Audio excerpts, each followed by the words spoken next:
esta línea telefónica. Bienvenido a la mañana de Contacto Inicial, Víctor Siderman, senador nacional. Martín y Walter, te saludamos. ¿Cómo estás? ¿Qué tal? Un gusto de saludarlo. ¿Cómo andan ustedes? Aquí estamos trabajando, Víctor, y bueno, ¿qué te puedo decir? ¿Por dónde arrancamos, mi querido? Para que nos des un pantallazo. Por el principio. Bueno, por el principio del fin. El principio del fin, dirías vos. Bueno, contanos un poquito como senador cuál es tu agenda de estas últimas horas y bueno, sabemos que has tenido gran participación tanto en la Bienal como en esta cabalgata de la fe, ¿no?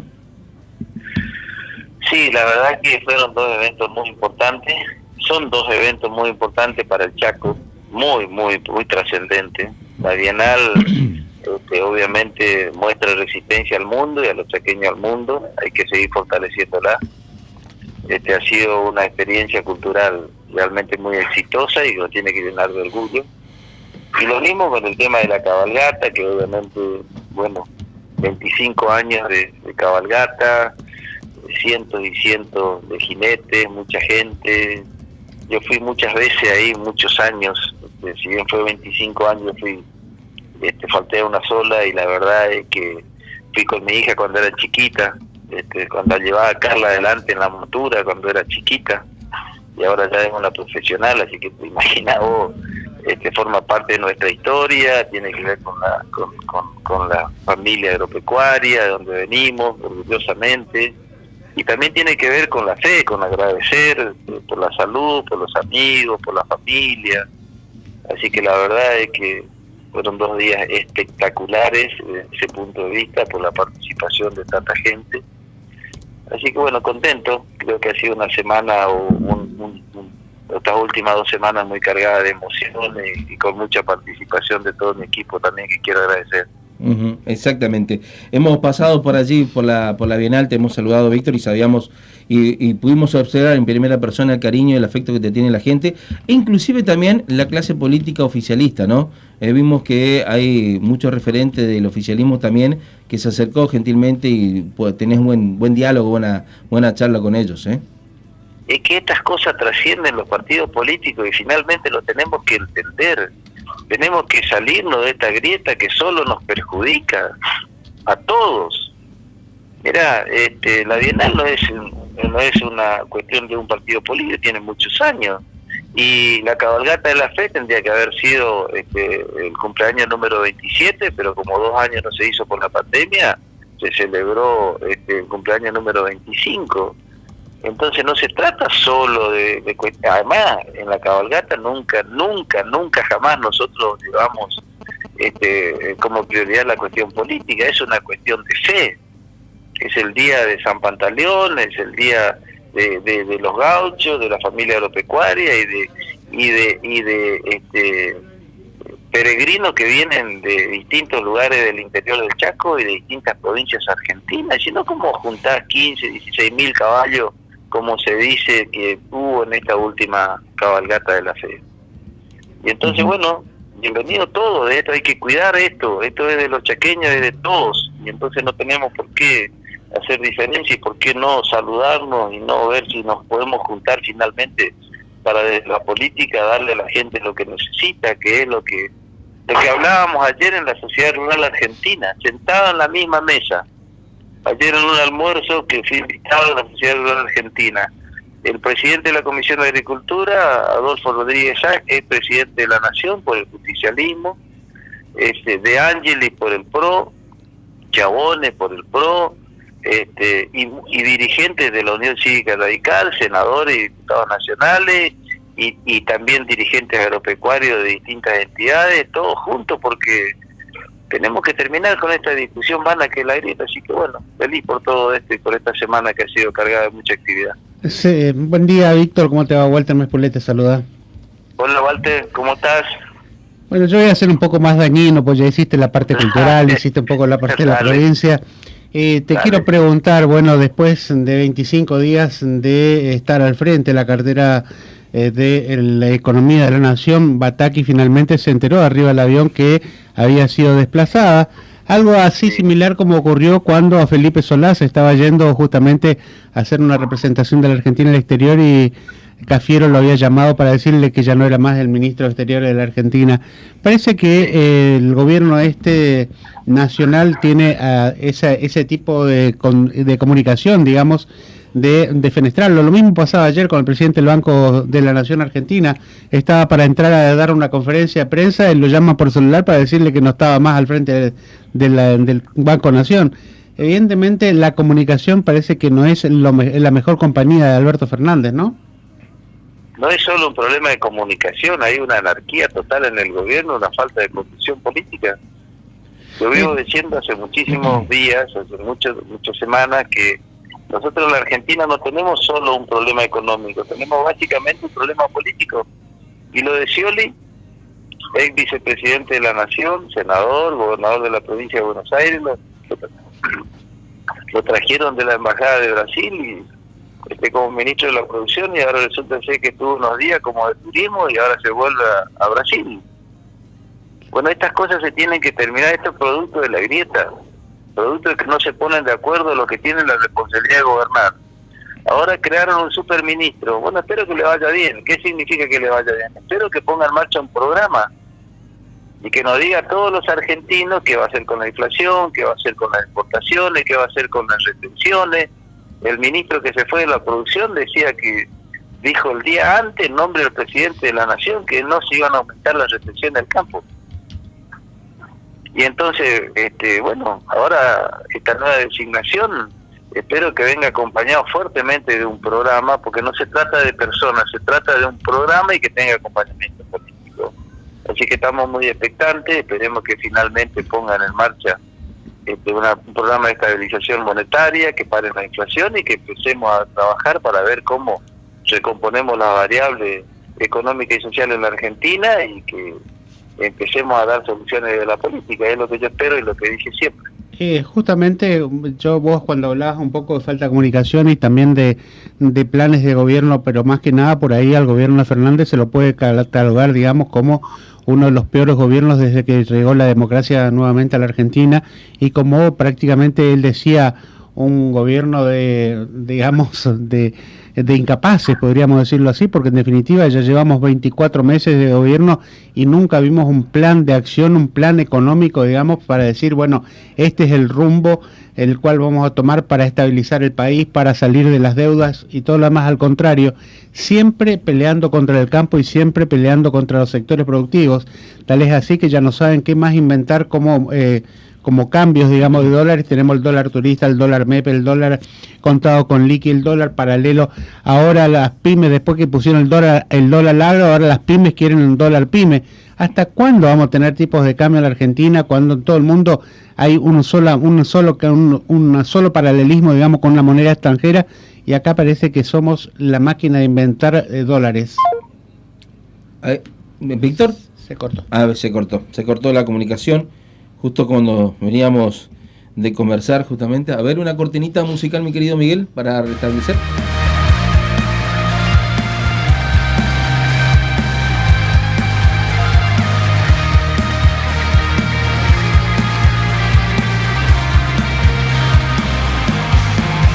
Retomamos nuevamente la comunicación, se cortó la señal, ya lo tenemos nuevamente en la línea. Víctor, sí, te escuchamos. No sé si alcanzaste a escuchar lo que te preguntaba, Víctor. Sí, escuché. Bueno, mira, estas cosas que vos estás diciendo, yo se lo planteé cuando fue el ministro de Economía, el ex ministro de Economía, el presidente del Banco Central, la directora de la FIA, el jefe de gabinete de la Comisión de Presupuesto y de Hacienda del Senado, cuando ya fueron a informar por qué era necesario acompañar la reprogramación de deuda con el Fondo Monetario. Yo le decía si no le parecía que era una reprogramación que nació vieja, porque los compromisos de inflación, que eran del 38 al 48, evidentemente no se iban a cumplir. El tema del déficit fiscal era de difícil cumplimiento. Y si no era necesaria una reformulación, y si iban a mandar una reformulación del presupuesto vigente 2022, que obviamente no preveía, cuando lo mandaron, el arreglo con el fondo. Y que todas estas cosas había que rediscutirlas rápidamente. ¿Cuánto tiempo pasó? Nada de esto se hizo. Mandaron a la ex ministra de Economía a hablar con el fondo y se enteró en el avión que iban a reemplazarla antes de llegar, digamos. Bueno, estas cosas son muy graves. no es un problema de comunicación, es claro la anarquía desde el punto de vista de la conducción. Exacto. Bueno, estas son las cosas que tenemos que cambiar en la Argentina. Mirá, ayer cuando almorzábamos en la sociedad rural en la mesa, había senadores y diputados de distintas bancadas y qué sé yo, lo que se hablaba era eso fundamentalmente, digamos, que se tenía que terminar con la grieta y se tenía que terminar con estas cuestiones si queremos poner en marcha la Argentina. Y también se hablaba ayer en la sociedad rural, ¿cómo puede ser que desde el gobierno, secretarios de Estado que están en desarrollo social, promocionen mañana una marcha a la sociedad rural donde había, mira, no se podía caminar de la gente que había ayer en la rural? Yo fui a mirar la jura de la raza Angus, de Hereford, de los caballos criollos, mientras estuve ahí después del almuerzo. Gente que hablaba distintos idiomas, visitantes de todo el mundo. Esa muestra se mira en el mundo por la calidad genética que tiene el campo y por la calidad de todo lo que tiene que ver con la agroindustria. Y nosotros desde el gobierno mandando mañana gente que vaya a manifestarse ahí en la inauguración. ¿A vos te parece que es racional este tipo de cosas? No, la verdad que no. Víctor, te quiero preguntar justamente sobre tu impresión, porque ayer se dio un fenómeno que hace mucho no se daba, que un ex vicepresidente de la Nación sea recibido tan enérgicamente y afectivamente justamente por todos los miembros de la composición de la sociedad rural, sobre todo el público presente allí. Bueno, esto lo notaron los medios nacionales, lo trascendió de manera internacional. ¿Cuál es tu impresión y sobre todo tu punto de observación con respecto a la figura hoy por hoy de Mauricio Macri? Bueno, yo lo que vi ayer, yo estuve presente, la sociedad colmada, no se podía caminar, apretado, no se podía llegar a las tribunas, y cuando apareció para de alguna manera ponerle la estrella al toro campeón Paul Hereford, bueno, una ovación de todos de los cuatro sectores hacia el presidente Macri. Esto es lo que yo viví ayer y esto es lo que vi. Y evidentemente hay una vindicación de su gestión. ¿Qué querés que te diga? La gente que estaba ahí, que eran miles, aplaudiendo de pie que haya aparecido el expresidente Macri. Esto es lo que vi y esto es lo que te puedo transmitir. Víctor, te pregunto porque días pasado el gobierno, en esta semana prácticamente el gobierno anunció un bono de 11.000 pesos para los beneficiarios del potenciar trabajo, porque son los que dice que son los que menos ganan en la Argentina, porque están percibiendo actualmente 22.000 pesos mensuales, pero parece que se olvida de la clase mayor, de los jubilados, de los pensionados, que tienen paupérrimos saberes de 37.000 pesos. Parece que esa clase no le interesa para nada a este gobierno, ¿no? Bueno, ¿qué querés que te diga? Son todas medidas aisladas, medidas que no tienen que ver con un programa, porque vos le harás a uno de acuerdo a cómo te aprieta o cómo no te aprieta. Bueno, estas son las cosas que no están bien en la Argentina. Si estaría dentro de un programa, seguramente también, cuando vos anunciás una medida de esta característica, tenés que tener en cuenta el resto de los sectores. Igual que este anuncio que se hace con respecto al tema de la liquidación para los productores. Los productores no son los que exportan soja. La mayoría de nuestros productores del Chaco no exportan soja. Entonces son todas medidas aisladas que obviamente pueden tener una buena intención, que obviamente está bien que se contribuya y que el Banco Central recupere los dólares, yo estoy a favor de eso. Pero con eso solo no alcanza, son parches. Parche más parche más parche más parche. Y entonces ahora esa decisión que se tomó de algunos dicen pagarle un aguinaldo a los programas, a algunos programas sociales, y ahora con la unificación de los ministerios con el nuevo ministro, si finalmente se concreta, ¿qué será que piensa, digamos? ¿Será que está a favor de eso o está en contra? Todavía no se cumplió, ya hay una nueva autoridad y seguramente pondrá en marcha medidas diferentes, entonces hay que darle un corte. Y los anuncios se tienen que hacer en el marco de un programa. Creo que esta es la salida y lo que estamos esperando todos los ciudadanos comunes de Argentina para ver si recomponemos la cuestión política, económica y social. Víctor, te pregunto a vos como, digamos, contador público nacional y que, digamos, comprendés y mucho más que todos nosotros el tema de la parte impositiva en la Argentina. Hace poquito más de un mes el gobierno anunció, y donde adhirieron muchas provincias, entre ellas la del Chaco, a este monotributo unificado. te consulto porque evidentemente hay algunas cosas que pueden beneficiar a algunos pero perjudican a muchos. Se han dado casos de que este monotributo unificado, si vos no facturaste nada durante el mes de agosto, no facturaste nada durante el mes de junio, no facturaste nada durante el mes de julio, resulta que tenés que pagar el monotributo más el ingresos brutos, que es aproximadamente 1.000 pesos por mes. Si vos no facturaste, ¿de qué ingresos brutos tenemos que pagar los monotributistas que no facturamos nada? Y bueno, si no facturaste nada, obviamente no deberás pagar ingresos brutos. Sí, pero lo que pasa es que en el carnet, digamos que te viene de monotributo unificado obligatoriamente establecido por la AFIP y el gobierno nacional con los gobiernos provinciales, directamente ya te viene incorporado los ingresos brutos por más que no haya facturado nada y el importe es 1.000 pesos.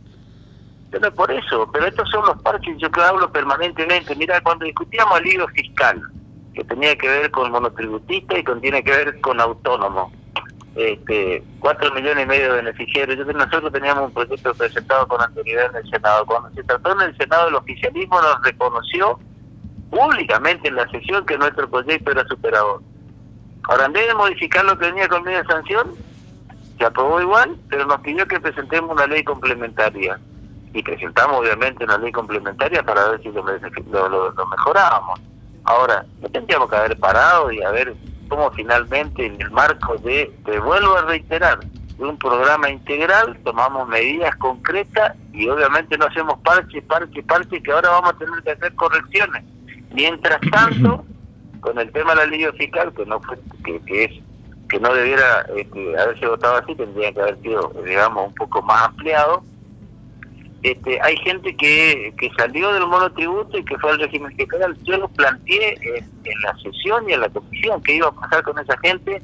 Tendríamos que hacer un agregado para que esa gente pueda volver de alguna manera a formar parte de los monotributos. No se hizo. Bueno, ¿cuál es la solución acá? Sentarse todos los sectores y finalmente ver si podemos impulsar hacia adelante una reforma tributaria de fondo para que estas cosas no sucedan. Esto es, ahora se tiene que hacer ¿cómo?